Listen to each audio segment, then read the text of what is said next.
यादवों के गढ़ में इस बार दलित होंगे किंग मेकर।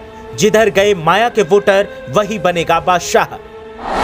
सपा के गढ़ मैनपुरी में इस बार यादव नहीं दलित चुनेंगे विजेता। माया की दूरी ने बदले समीकरण। मैनपुरी उपचुनाव में कौन बनेगा बाजीगर, देखिए नए सियासी हालात क्या कर रहे हैं इशारा। मैनपुरी में सियासी समर का मैदान सज चुका है। दावों का दौर, वादों की फेहरिस्त और मतदाताओं पर डोरे डालने की भरसक कोशिश की जा रही है। लेकिन कौन बनेगा किंग, इस बार इस सवाल पर सियासत उलझी दिख रही है। सपाइयों का अभेद किला इस बार चौतरफा घिरा हुआ है और बाजी किसे किंग बनाएगी ये जनता पर है।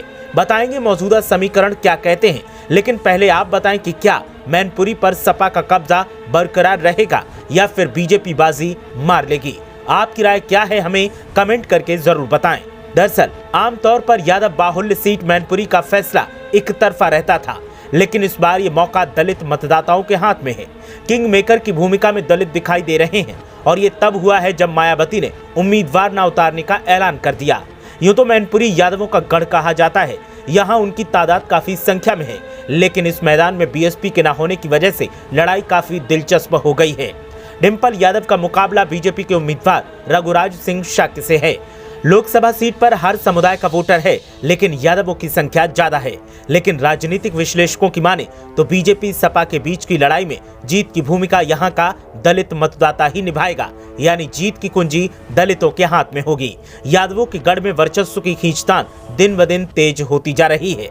मैनपुरी में कुल 17 लाख से अधिक मतदाताओं की जातिगत समीकरणों की बात करें तो यहाँ 4 लाख से अधिक यादव, 2 लाख से अधिक शाक्य, 1.75 लाख दलित, 1.5 लाख ठाकुर, 1 लाख ब्राह्मण, बघेल और लोधी और लगभग 80,000 मुस्लिम हैं।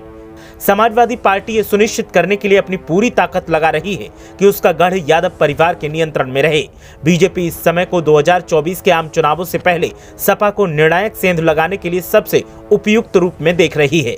विशेषज्ञों का मानना है कि बीएसपी की अनुपस्थिति में जाटव मतदाताओं का बहुत महत्व होगा। ये देखना दिलचस्प होगा कि जाटव किस करवट बैठते हैं। दरअसल अपने पिता और यादव परिवार की विरासत के रूप में मैनपुरी लोकसभा सीट पर पकड़ बनाए रखने के लिए सपा प्रमुख अखिलेश यादव की मजबूरी साफ तौर पर दिखाई दे रही है। राजनीतिक विश्लेषकों की माने तो अखिलेश ने शिवपाल को पार्टी का स्टार प्रचारक बनाने और अपनी पत्नी डिंपल यादव को भी शिवपाल का आशीर्वाद लेने भेजने में कोई हिचकिचाहट नहीं दिखाई।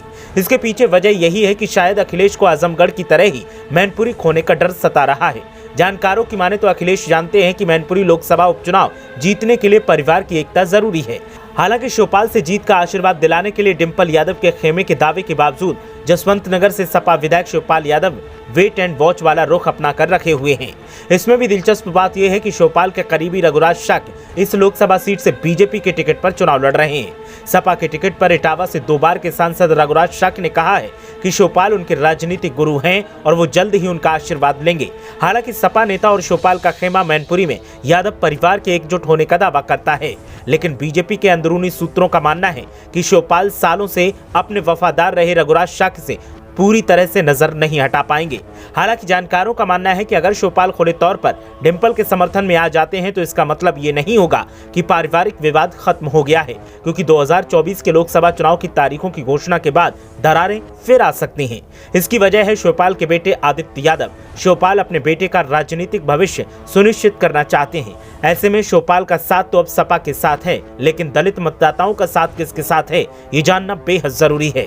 अगर दलितों का साथ सपा के साथ रहा तो फिर जीत पक्की है, और दलित अगर इधर उधर हुआ तो सपा के लिए करो या मरो के हालात बन जाएंगे। ब्यूरो रिपोर्ट, मीडिया हलचल।